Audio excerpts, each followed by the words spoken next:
Today's episode brought to you by Gnawbone Studios. Show, don't tell.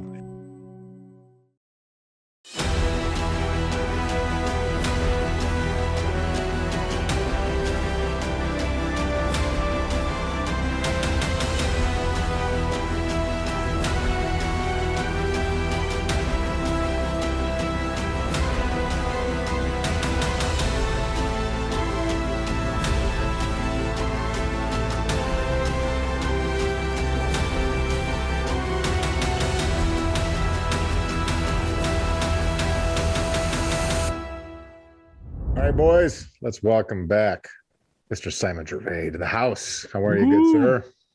Cheers, Hello, guys. Simon. Mm-hmm. Thank you guys for having me again. It's always a pleasure. And as I was saying, I wish I had a drink in my hand. Unfortunately, I'm in my new place, just supervising the renovation. I have no booze in the house. So that's going to change in a few weeks. But for now, I'm dry. Man, that's all right. We'll Photoshop some booze in. We'll see if we can do this show anyway. I said I'd drink double for him. So here, hold on. That's easy. This is you raising my glass. Yeah. Hey, Simon, Last Protector is now available and it's getting rave reviews from the thriller fans. Can you tell the likely small part of our audience who hasn't read it what they can expect in this latest book of yours? Well, I think Publisher Weekly said it best. It's a solid thriller. I mean, this is what I've been known to do. This is what I tried to do with The Last Protector.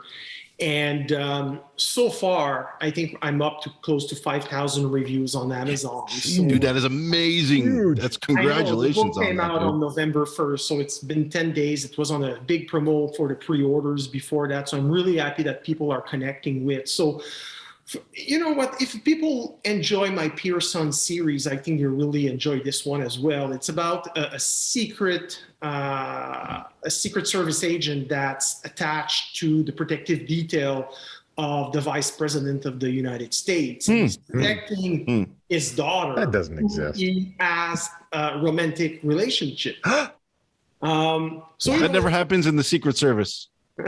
Of course it doesn't. You would know, right? No. Sure.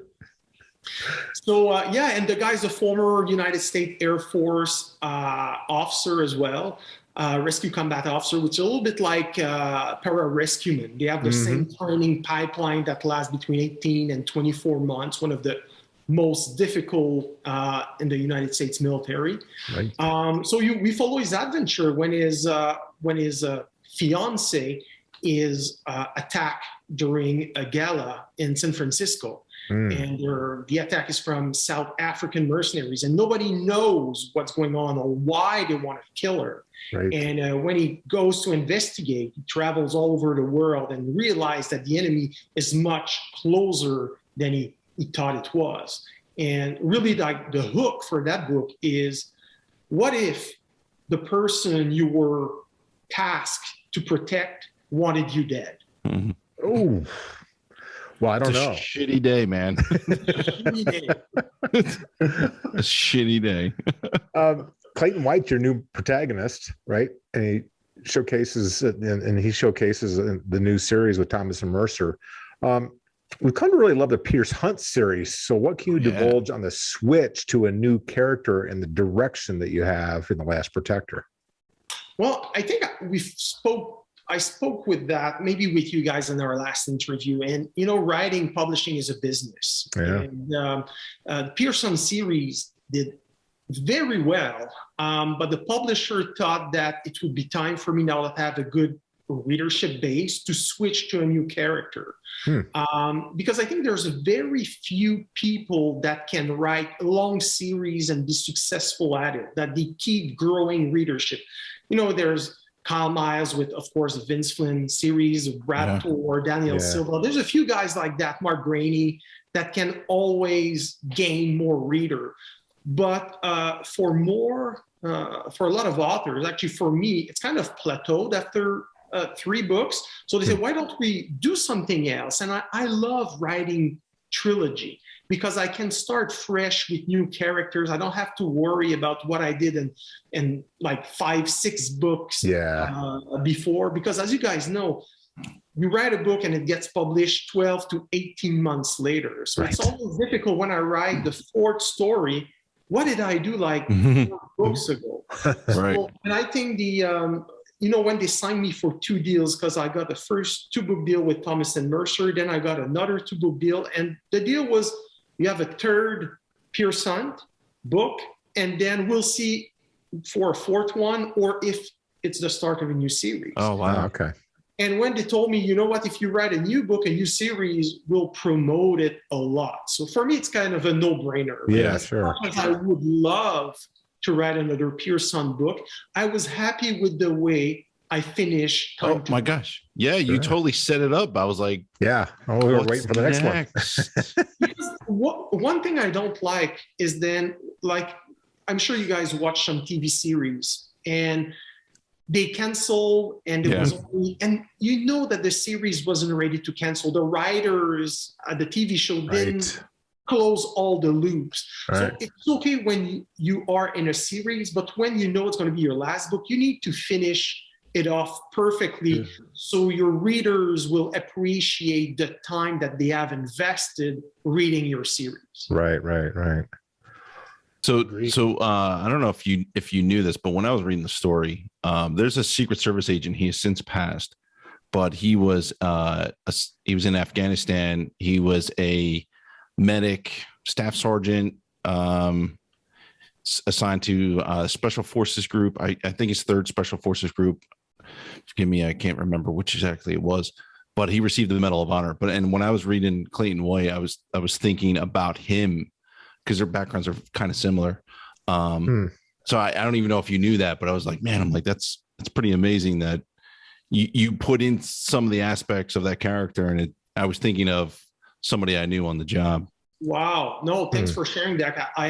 I had no idea, to be honest. Wow, that's interesting. It'll give me goosebumps just to think about it. Yeah, I mean, it was amazing, and unfortunately, he passed. He had cancer, but he passed. But President Obama awarded him the Medal of Honor, which is, it's amazing. Huge. But anyway, so prior to The Last Protector, you'd written 2 very successful series, the Mike Walton series, the Pierce Hunt series, like Mike had mentioned, both of which we loved, by the way. I really loved. And but what steps did you take, and what advice would you give to other authors to ensure you weren't writing the same character but with a different name?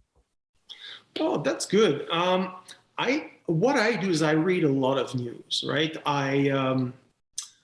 I'm a news junkie. I read, I listen to Fox News, I listen to CNN, I listen to MSNBC. I get my news sources from all spectrum.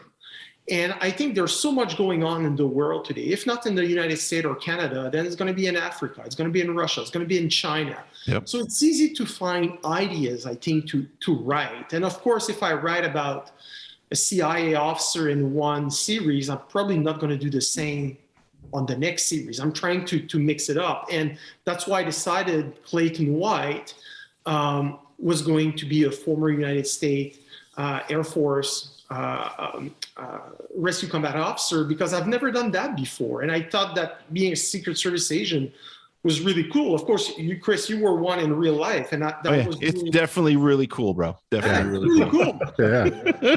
And, I used to do about the same thing with the RCMP here in Canada. So I said, I should maybe use my experience to try to write a realistic novel about what I used to do for a living.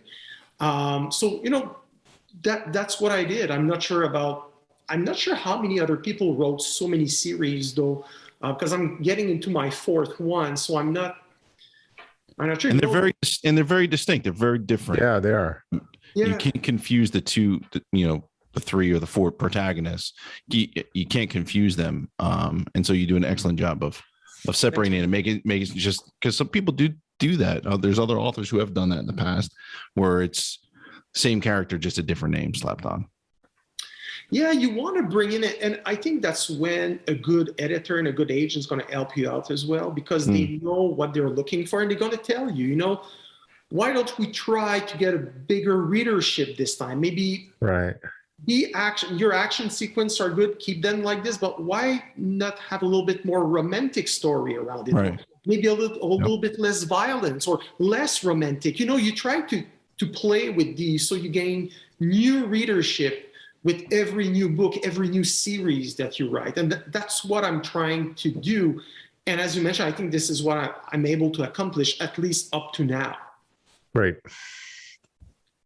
Well, this series may be new and different, but a couple of things that haven't changed are the relentless pace we've come to expect from you and the creative and visceral action sequences. Do your action sequences or action set pieces all come organically from the story, or do you have like an alarm bell that goes off in your head that says, it's been X number of pages since I blew the reader's minds, it's time to do this? How do you, how does that happen? Is it more organic, or do you have that alarm bell? It's a little bit of both. I would say on my first draft, it's going to be very organic. I like action sequences, and this is why I actually started writing, is because I wanted to read vivid action scenes. And at the time when I started, like almost a decade ago, there wasn't that many that were able to do them. Or there were some excellent authors, but not as much that voracious readers like us, they go through all the authors that we love very fast. Yes. You're done, and then you need to wait another year. So in my mind, there was space in the industry for another guy, to write good action scenes. So on my first draft, this is usually what I do. I'm going to try to keep the flow, action oriented. And then when I read it, after I'm done with the first draft, I realize, oh my God, this 4 chapters are slower than I would like them to be. So I'm going to add something else. And to do this, I'm using the Stephen James trick, right? What can go wrong? So you can always find something that's gonna go wrong. So even if your character is going to the grocery store, well, you can have him a flat tire, right? And or got his ranch or something like that. Or he has a car accident on his way. You can always add action scenes, I think, in a book, but they need to be important. You cannot just do, let's write 10,000 words of action scenes, because some readers will get tired of that. They need a breather in between action scenes to make them more important. Right. Well, speaking of action, late in the story, Clayton White, he's in a knife fight with a single attacker. And the scene was relatively short, but from what I could tell from my martial arts background, it was really highly accurate in that scope and detail. And so I was just curious, like, how extensive was your training in bladed combat during your years as a federal officer? I think I got 4 good years of blade training. Wow. With the Air Marshals, probably. We were trained by somebody named Bob Carver. I'm not sure if he's still in service, but he was really, really good. He was trained by Filipinos knife fighters. Oh yeah, those guys are awesome. It was amazing what we learned. The attack, the strikes, and everything. Right. So I wouldn't. I haven't practiced that type of skill since 2008. So I'm not sure I'll be really good right now, because, like shooting, this is something that you lose very fast. Yeah. Yeah, it's a perishable skill. Yeah. A perishable skill. It's muscle memories, and of course, when you're in the unit, you feel confident, you're very good, you repeat the movement hundreds of times per week during the training days. Unfortunately, right now, I don't know if I would be that efficient, like a few pounds heavier as well, but I remember the theory, I remember the technique. Yeah. So thank you for, seeing that I actually tried to do my best to describe it as it would be in real life. Right. Yeah. Go ahead. No, I had to do some similar stuff when I was during my black belt testing. We had to do a series of knife and hand-to-hand stuff. So for me, reading that story, I think I reread it like 4 times. I'm like, yes, awesome. yes. When you're writing a sequence like that, Simon, do you find yourself in your living room sort of acting it out and choreographing it physically so you can kind of translate it? On his wife. Yeah. I do, because I don't want to mix it up. I want to make sure that the movement of the leg, your rotation, which way you're going to block and slash on a counter strike, I want to make sure that I do it properly. It's not that complicated, right? It's not rocket science. No, it's straightforward. It's logic, it's common sense, but I still want to make it right because this is not, I think, the type of things that my editor would be able to pick on, say, oh, you made a mistake here when you did this. It's on me. These type of things are definitely on me. Yeah. We just had an author, Yasmin Ango, who is Her Name is Night is her new book, and she said that her family will walk by and see her in the living room and they'll just shake their head because it looks like she's fighting somebody in her living room. Yeah, shadow fighting. They're like, what is wrong with her? Her book is really good, by the way. She's a fellow Thomas and Mercer author. Right. She's excellent. I really enjoyed that book. Yeah, we did too. And also, it's a violent book. Number one rule of in a knife fight, you're going to get cut. You're going to get cut. Exactly. And I think I do mention it in The Last Protector, right? Because, Number one rule. All right. So you introduced readers to some pretty cool tech. It was created by Veronica Hammond, one of the characters in the story. Important. It's called Drain. Could you explain to our audience what Drain does and how you came up with the idea to incorporate it into The Last Protector? I was researching I don't know how to say that in English, but it's like space archaeology. So it's people that are looking at sites from the space using special satellite. And I came up with the idea in that book when we were kind of victorious against ISIS, and you had all these combatants coming back into Canada, United States, Europe, and nobody wanted them. Right. Of course, I understand completely. And I said, I know some of them were taken prisoner, but when the war is over, what are we going to do with them? The one that are in the black side. So that's when I had the idea, why don't we put them on a vessel, like on the black side on a vessel, and we sink that ship. Right. And I knew that I wanted to have a family dynamic between the daughter and the father. So the Veronica and her father, who's now the vice president. And I said, what can she do to kind of put pressure on him? But she doesn't know, because she doesn't know her father's secret. So I start researching space archaeology, and there's somebody that invented something like that. It's not called Drain, of course. It's a few years old technology, but you can see through the water. You can see a lot of things that prior to this invention, you couldn't find the archaeological site the same way or as easy as when you look at them through satellite. Yeah. So that's what I love about reading Thriller, and Brad Thor kind of coined it, or at least I heard it from him. I don't know if he coined it, but the faction part of it, where it's the story's fiction, but there's a lot of fact in it, and I love to figure out which is true, and to know that that capability or that space archaeology thing is kind of a real thing is pretty pretty amazing. I love knowing that. Exactly. And for her, it was to use this app because she wanted the app to be free. So people could look at the app during their lunch break and find archaeological site. But the thing is, it could also see through X number of feet of water. And she wanted to do research exactly in the area where her father had sunk the prison ship. So the moral of the story is, if you're going to sink those ships, do it in places where people aren't going to be looking for archaeological sites. Exactly. The middle of the Pacific. That's exactly the theme Simon was going for. Yes, I know. Well, Simon, in this discussion just illustrates this. Anyone who reads you knows you're a highly imaginative writer who finds fresh ground in well-tilled land. Starting a new series is a challenge and can be intimidating, but I imagine it's also a little freeing and invigorating. What about Clayton White? And you actually said that earlier, I think. What about Clayton White and his background excites you as a storyteller in a way that maybe goes beyond what Pierce Hunt offered you? A good question. It's tough. I wouldn't say I'm more excited, because Pierce Hunt, I thought, was a really cool dude. Yeah, he was. Because my career in the RCMP spanned across so many type of jobs, Pierce Hunt felt personal to me because of his drug investigation. I worked personally with the DEA.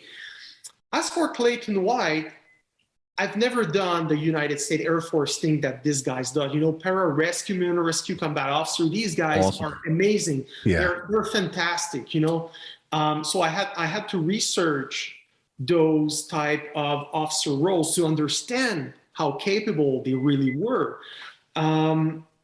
But what I'm excited about Clayton White is the Secret Service stuff, because of course you are. Job I was doing in the RCMP. So to say that I prefer Clayton White to Pierce Hunt would be unfair, I think, to Pierce Hunt, because I love writing about him. It was time to switch. Yeah. Having said that, I'm super excited about Clayton White, and I'm actually just finished the developmental edits for The Last Sentinel. It's going to come out in August, and I'm so excited. And you know, guys, when you read your own stuff and you're like, oh my God, I did this. This is so cool. And That happens? it happens. I hope it happens to you too, man. Yeah. Same. It's a good feeling. It's a good feeling. So I'm really excited to continue Clayton White's adventure, and I hope that Thomas and Mercer is going to re-up it for another, at least another.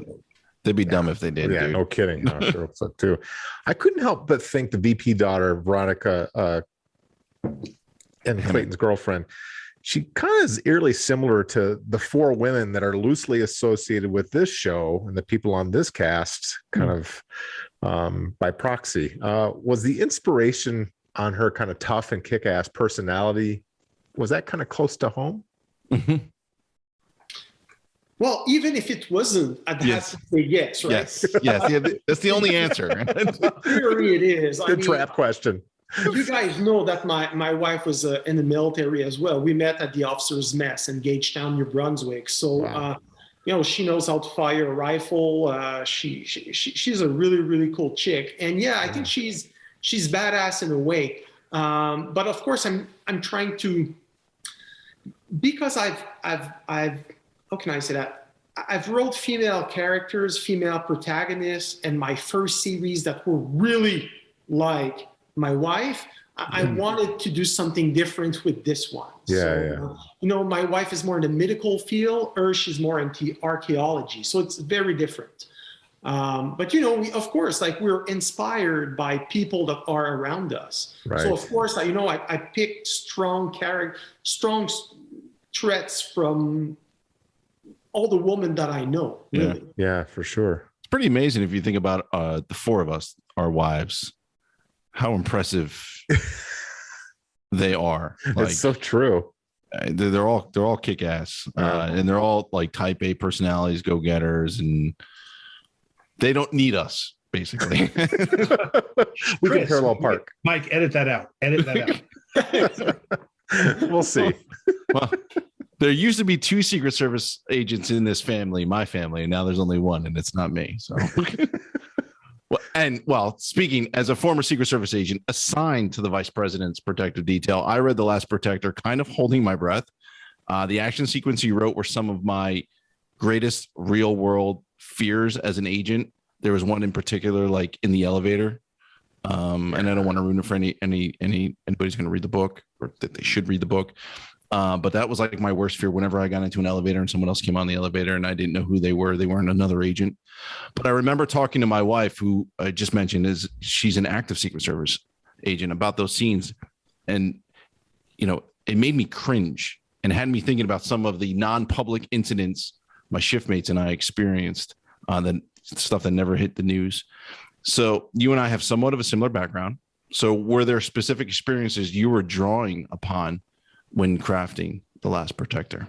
Yeah, all the time, because we lived it. We know, even though we're not action scenes in real life all the time, we think about it, because our training is scenario based all the time. So we go through these things, even in training, so we're better prepared in real life. And those elevators, they're dangerous, you know, and you have to be ready all the time. But at the same time, you cannot have your gun out all the time for any person that you think might be a bad guy. It's not the way it is. So, you know, you trust your feeling, but it's really, really dangerous. And I know there are a lot of guys got into trouble because they want to give the benefit of the doubt to the person. They're a good guy. They're good guys. And when they realize that the threat is real, it's already too late. They're half a second behind, or 1 second behind, and it could be. That was the one thing about doing the executive protection like you and I did. You always have to be switched on. You always have to be on your A game. There's no B or C game. There's no not showing up. There's no I'm tired or I'm going to call out today, or that just never happens. And because bad shit could always happen. Yeah, lives are on the line. I don't know if you'll agree with me, but sometimes it's difficult because for days nothing's going to happen. Oh my gosh, yes. No threat. You wait at a position and there's nothing. Sometimes you don't even see anyone because you're posted at the end of the lawn where there's a party with a VIP and you don't see anyone.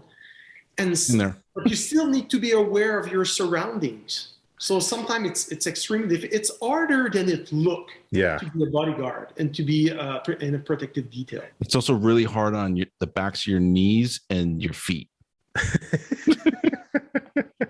It is true. No, being honest, it is. It really is. You know, Chris, you mentioning having to be always on reminds me of a story that Simon will get a kick out of.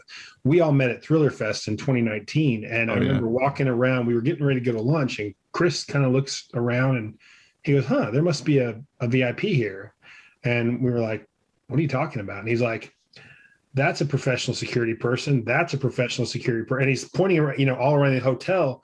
Well, it turns out it was like, what was it? The president of the Philippines or somebody was there, and we didn't even know. And then I ended up seeing some of my friends. Yeah. So they were there, and we didn't know. But Chris spotted that person's security detail, and I mean, I was looking hard after he said it, and I still didn't see what the hell he was talking about. So what's interesting, and Simon, you'll totally agree with this.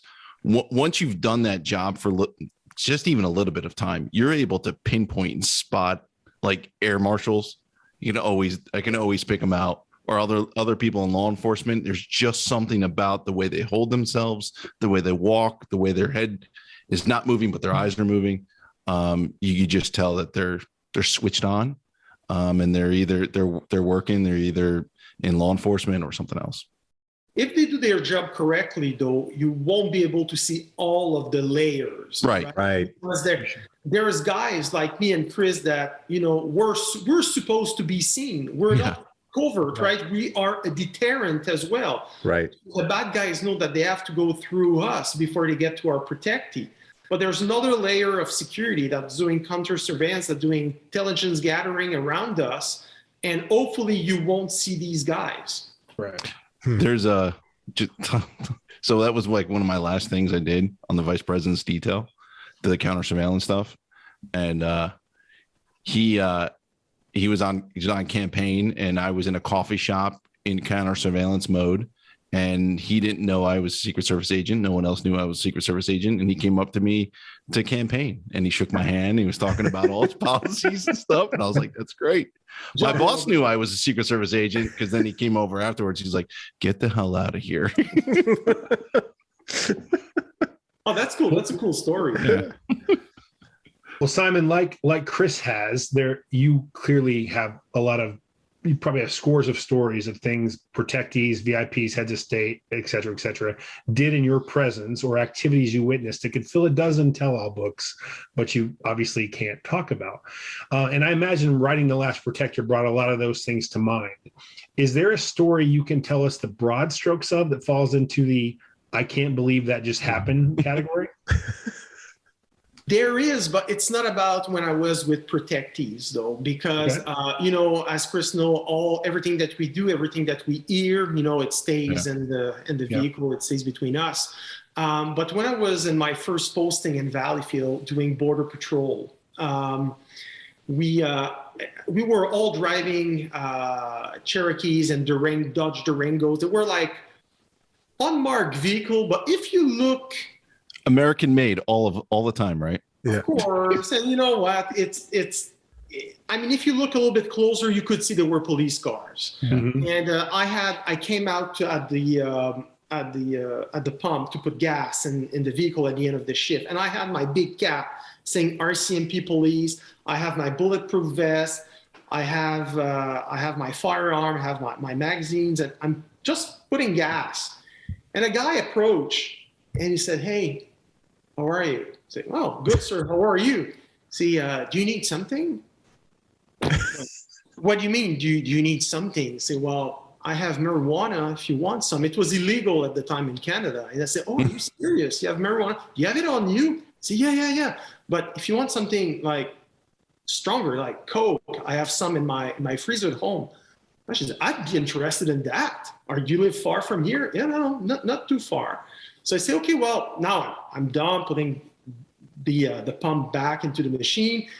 And I say, "Well, can you show it to me? Do you have it with you?" "Yeah, of course." So he picks it up and he shows to me like buds of marijuana.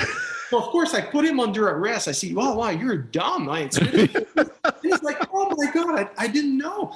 And because of the angle I was, he didn't see my gun, but he saw the bulletproof vest. I can't understand how we did that. So this was one of my first drug arrests. And of course, we're at the station. And we offered him to lawyer up, but he decided to admit that he had cocaine, had his place. So we wrote a Part 6, we wrote a warrant, and we picked up some coke there as well. It was not a big quantity, but a few grams. So it was a funny story. Like, some criminals are true idiots. Yeah, for sure.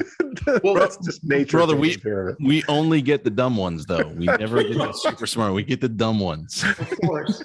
Absolutely. I agree. Unfortunately. Well, some have a related follow-up. Did you, and I don't want you to, this is a yes/no question. Did you ever witness anything that caused a moral dilemma? Like, as in, you knew you had to keep it to yourself as a protective detail, but you also felt in your heart of hearts that the public really should know about this person, who they really were, type thing? Not in the way you put it, though. I did hear a conversation between high-ranking politicians that I'm like, oh my God. Like, if people knew what they were really thinking, yes, they would be voted out of the office. Yeah. I think that's true to all political parties. My gosh, I yes. don't think for sure. it applies to only one type of people. No. But sometimes I'm very disappointed in the people I protected. On the flip side, there was a politician when he was in office I didn't like at all, and his name was Jean Chrétien. He was the Prime Minister of Canada for many years. And when he retired, I was assigned to his protective detail for a few months. And we became good friends. I wouldn't say close friends, but we became good friends. And I've learned to know the guy, not as a politician, but as a human being. And he was really interesting. And we share ideas, and he was a real cool guy, actually. So kind of realized there was sometimes politicians, you only see what they want you to see, but in their personal life, they're different. Sometimes they're worse. Yeah. They're better. And this guy was better. Yeah, when the camera's on, they're one person. When the camera's off, it may be a different person, maybe. Many of our viewers are published authors, or they're aspiring to it. And we all hear about the huge deals with a very small number of authors, but the vast majority of folks are really kind of out there just grinding out their existence in publishing in somewhat of kind of a muted form. In the past 5 years or so, has the path of traditional publishing become harder or easier to maintain as a career for a full-time author? It's a good question. I think it depends on the individuals. For me, I'm very lucky because of the series, the Pearson series. It kind of brought me to another level. So it's easy for me. It's easier for me to get nice deals now. I don't know. I can't speak for the rest, but I know that a lot of people that, even though they're represented by literary agent, and I've read their stuff and it's good stuff, they can't get it published for some reason. Mm-hmm. I don't know why. I don't. Do you think publishers are afraid of taking a risk, or do you think they just, I don't know. Yeah, I think everybody's afraid to take a risk. Yeah. The thing is, I'm wondering why sometimes, because you can get a deal with a big publisher and they will give you a small advance. Of course, there's overhead costs. I understand that, but I don't know. I don't know. I don't understand the industry that well, even though I've been in it for almost a decade now. I'm not sure. I know it's tough. I know it's a lot more difficult than it used to be, I think. I think one of the problem, guys, is maybe, and I have nothing about self-published. I would have done it as well in the past if I had the opportunity to. But there's so many books coming out every year now. There's over 2 million books coming out on Amazon. It's unreal. Yeah. Everybody can write a book and publish, even if it's not good. So there's so many books coming out that maybe for publisher, they want to make sure that the book that they pick, they'll be able to put all the publicity and marketing package behind it. So they have a success. Because if they pick too many small books and they don't push it hard enough, it's going to get lost in the sea and they will lose the money. Maybe that's one of the reasons. Do you think there's a glut in, we write political thriller, espionage, most of us. Do you think there's a glut in the number of people who aspiring to write that type of story? I know that for people that don't have the background as a Secret Service or former RCMP officer, former Navy SEAL, whatever, I think it's a little bit harder now. When I wrote The Thin Black Line, I was one of the first one. I'm not saying I was the only one. There were others, but I was one of the first one that retired and decided to write spy thriller and political thrillers, military thrillers. After that, there was a lot of us. And it seems that all the guys that are getting the deals, if you think about Josh Hood, for example, if you think about Jack Carr, if you think about Brian and Andrews, Wilson and Andrews, sorry. They're all guys that served in the past, either in federal law enforcement or in the military. So I think maybe agent and publishers, even though that doesn't mean we're writing better than anyone else, it's just that sometimes you have to have the full package and they say, we can market this guy because of his past, even though his writing might not be as good as somebody that did an MFA, well, we can sell him. I think there's, if you have the two, it's even better. If you look at Don Bentley, he's writing terrific stuff. He's writing for Tom Clancy now. I love his book. He's a good friend, and the guy has an MFA, and he has a pedigree in the military that's fantastic. It's got everything. It's awesome. Got everything. Yeah. And these guys, even though it's hard, they will find an agent and they will find a deal. Yeah. But like with Don, like it's not just because of his background. Like he put in, and you said he has an MFA. Like he put in the work. Like he's writing stories, and he's on this trajectory where it's a good one. It's not start off really high and then end up with lower sales, but he's on this good uphill. Exactly. It's not an overnight success for anyone. No. For some it is, but for me it wasn't, and for Don it wasn't as well, right? It was hard. We had to go through the same process of doing our best to find an agent, then a publisher that's willing to take a risk on you. Yeah, taking a chance, yeah. Right. Exactly. And once you have the sales behind you, I know the sales number are very, very important for publishers. And if you have a good track record, it's going to be easier for you to get a deal. Yep. Speaking of deals, so you have The Last Sentinel. So let's go into the future a little bit. So The Last Protector just came out. You have the Last Sentinel, right? That's the title of the next book coming out in 2022. But you have another project on the horizon. What? Can you tell us a little bit about that?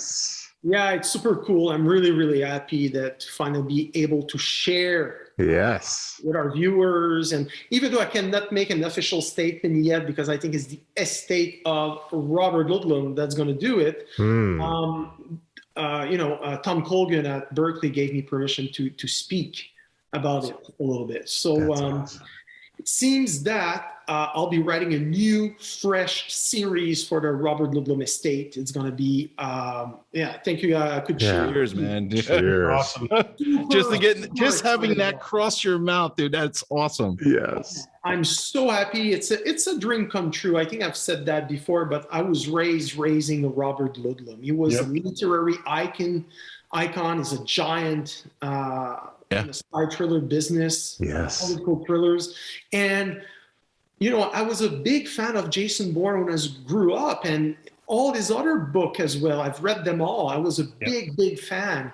And for his estate to approach me to write in Robert Ludlum universe is a big, feel-good moment in my career. Probably one of the greatest moments in my writing career as an author and as a human being as well. Wow. Dude, that's for you, man. Couldn't happen to a better guy. Yeah, no kidding. I really appreciate your support. You've been always super supportive of me. So what I can say about this, I can't say too much right now, but it's even though it's going to be in the Jason Bourne universe, it's going to be a series on its own, a little bit like Treadstone that Joshua Hood wrote. Oh yeah, sure. Adam Hayes. The characters a little bit, but it's really going to be my own thing. And the cool thing about starting fresh, because Brian Freeman is writing the Jason Bourne novels, and there's a lot of background, there's a lot of books. It's difficult for him, even though he did a fantastic job with the two last one. Oh yeah, because kind of Jason Bourne reborn type of thing, right? He reset the whole series, and I think it was the best move he could. He's a great writer. Right, he's a fantastic writer, and I really appreciate what he did with Jason Bourne. So for me, I don't have to follow that path, even though my characters will know who Jason Bourne is. They're going to know who Adam Hayes is. They're going to be in their own silo. Oh, that's good. Awesome. I have a carte blanche to do pretty much what I want. But of course, I had to write a 4,000 or 5,000 word synopsis for them to approve, for Tom to approve. But now it's done, and I know where it's going, and I'm super excited each morning to start writing. I mean, I cannot even believe it now. I've known it for months now, and I still can't believe I'm doing this. Are you prepared though to? Obviously you are, but are you prepared? I'm still going to ask a question. Are you prepared to write the 2 books a year? I'll have to. And the last Protector and the last Sentinel were both written in a 12-month. Dude, that's awesome. That's great. So I'm going to be able to do that. We know you will. Yeah. There are different type of books, like my Clayton White or shorter books, because I know that most of my sales are on e-readers, and people that are e-reading prefer shorter books, so between 70 and 85,000 words. Interesting. But my Ludlum book is going to be at least 95 to 100 and maybe 110. So it's going to be a larger book because we expect most of the sale will be hardcovers. Smart. Look at this guy. All about the metrics. All about the metrics, dude. It really is. Well, hey, Simon. Yes, sir. You survived the main portion of our show. Congratulations. I'm going to drink a double look at the for sweat you. breaking out his forehead. He's been counting the minutes till he can get to his favorite part, the lightning round. By the way, you're so screwed on these questions. So screwed. All right. I'm not nervous anymore. I'm just. He really should be. He's like, here it comes. I just got to survive it because it's going to go a direction you are not prepared for. Like, I know you read up on like bands and stuff.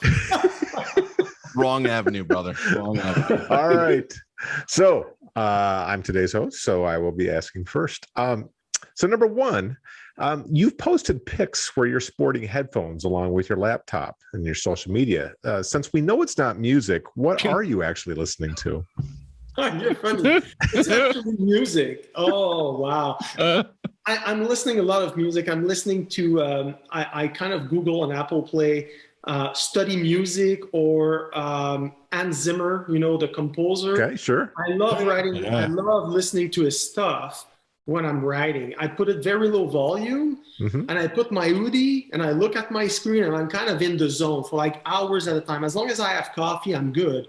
And I'm focused, and I can write with that. So I'm actually really enjoying when I'm in the zone. It's a feel good thing. When you see the word like a little zen. Happy, yeah.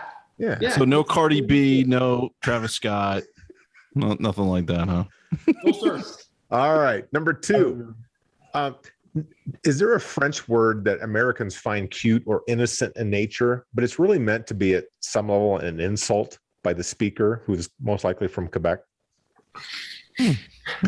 Honestly, I wouldn't know. I wouldn't know.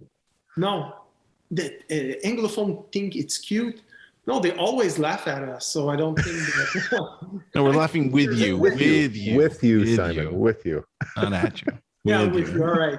Understood. Sometimes we are. All right. Number 3. Okay. So here's the platform for you to make your case to our viewers. What's something your wife wants or would like to buy that you think is ridiculous and a waste of money? Well, it's funny. I'll take today as example. Today, there's so many that you're like, you know what? I'll just pick today. No, there's actually not that much because we consult on pretty much everything. But we realize that because we're building this cottage that you see behind me through COVID, right? We've started that, and we couldn't go online to shop for furniture, so everything was online. Right. And we bought so many cushions that I don't even know where to put them anymore. I had to hide them this way so it wouldn't be caught in the camera. I have like a mountain of cushions. Like a fort. I have no idea what we're going to do with them. And of course, they're not cheap. Right? So like, they're probably designer cushions. And I don't know what we're going to do with them. Cushions. You can go sledding on them. All right. So, comfort. This is it, but this is pretty much the only thing because all the rest, she likes good deals, Lisanne. There you go. Really good at making sure that we're not spending on things that we don't need. And what I'm saying is that it was very hard for her to keep track of what we were buying because sometimes it took, even for cushion, it takes 6 months to get delivered. There's stuff we bought in May that we're getting now. Wow. I'm in the wrong business. Furniture came from California. We ordered it 6 months ago and it just arrived today. So even Canada's having supply chain issues. Oh, even I think worse than you. Yeah, the world is having supply chain issues. All right, so it's my turn, right? Are you done? Yeah, good. No, okay. Good. So when I was younger, Simon, my grandmother used to always say, "Excuse my French," after she uttered a curse word. Is there like some similar phrase in French for that? Do you like say excuse my English or my Russian or she always did it. She'd be like son of a and beep and then Christopher, excuse my French. Yeah, why are French people such dirty talkers? No, I don't think we are. But no, I've heard excuse my French, but I don't know. Why French? Because American ears think that it sounds dirty, so it must be. I don't know. It's never like, excuse my Spanish, my Latin, French. Latin. I don't know. Sorry, no, it's a second question. I can't answer. I'm sorry, guys. Yeah, sorry. Taking the. You may not be able to answer this one either. All right. So if there was a pecking order of country of origin for French-speaking people, where would you place French Canadians on that list?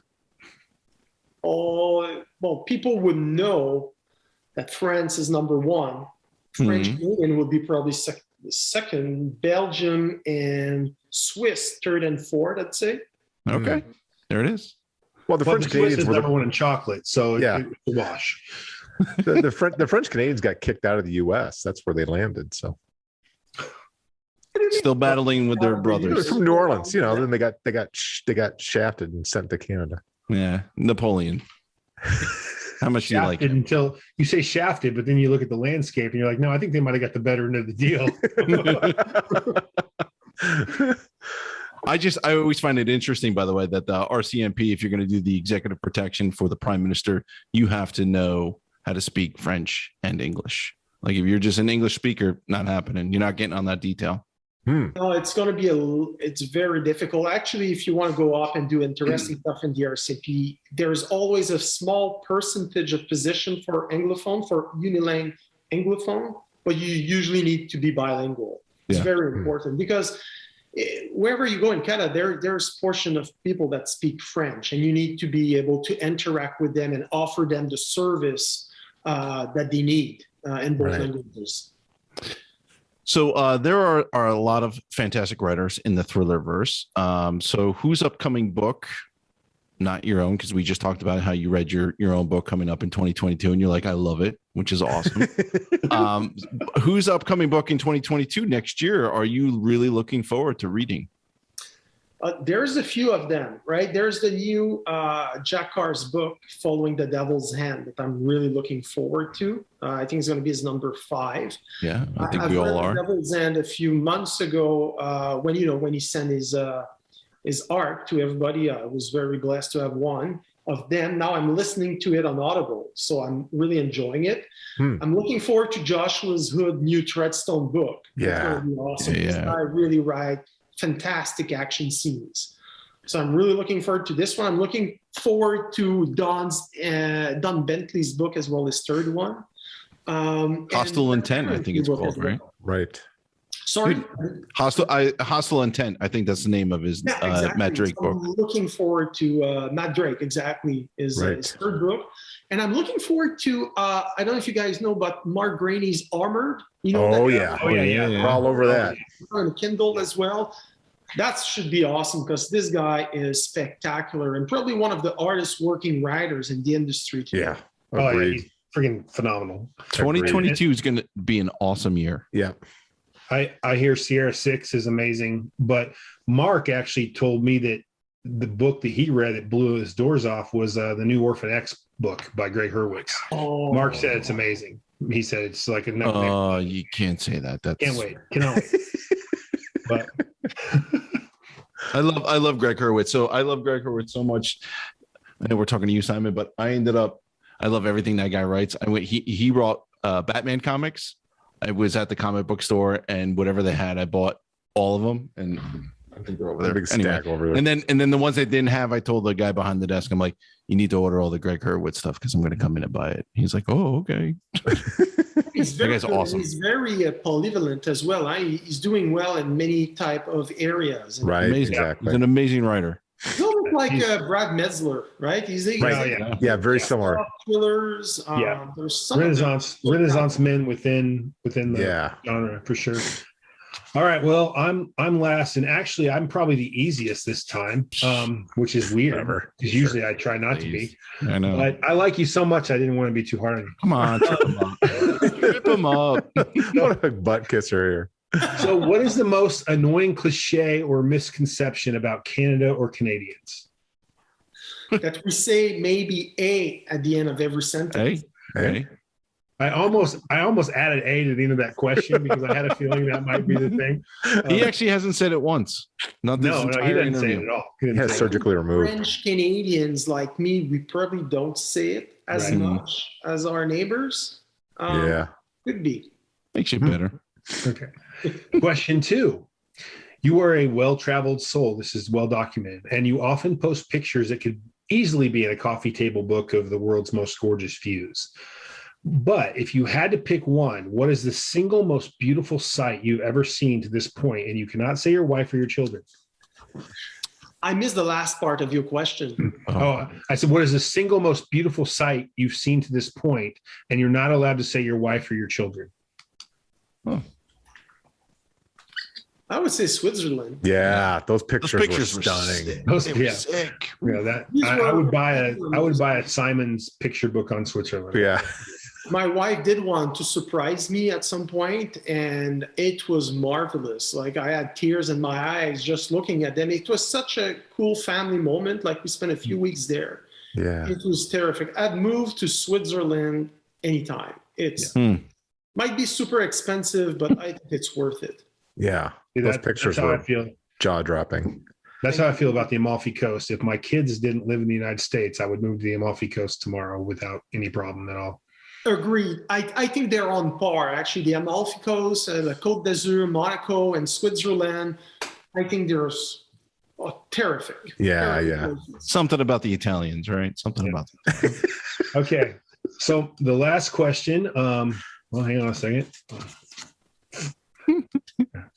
My last question, after 3 interviews with us and multiple allusions to it in conversations and maybe with you or other writers, have you had a chance to listen to Rush yet? And are you a fan?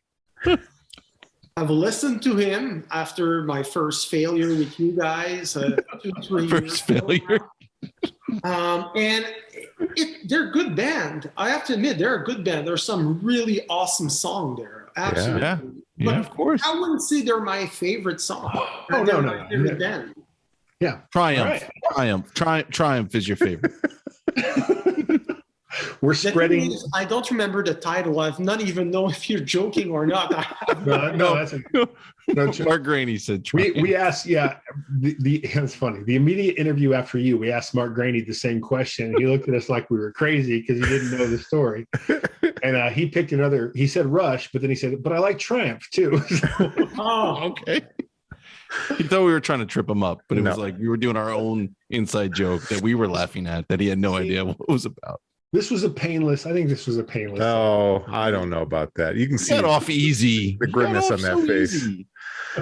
Hey, Simon, congratulations on your new series. Thank And you. congratulations on Ludlum coming up. Man, oh man, it couldn't happen to a better guy. Hell Seriously. yeah, bro. We love Last it. Guys, protector, man. it's Secret Service stuff. absolutely. In here.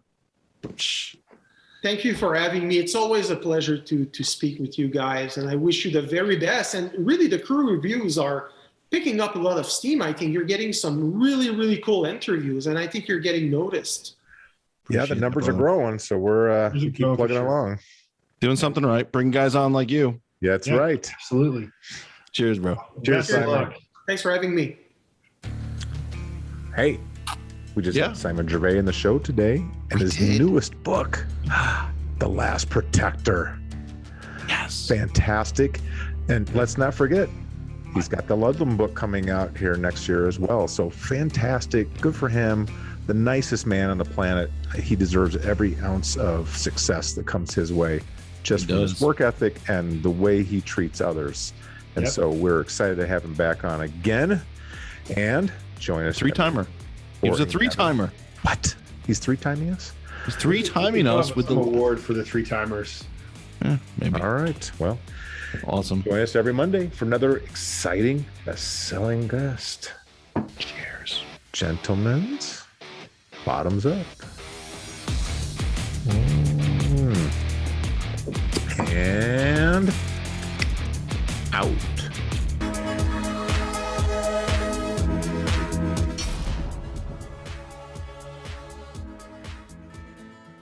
Hold on, I gotta find my nudes. What? Yours or different ones? 'Cause I've seen all mine. yours. Mine. No, you haven't. You haven't seen this one. Oh, This one's special.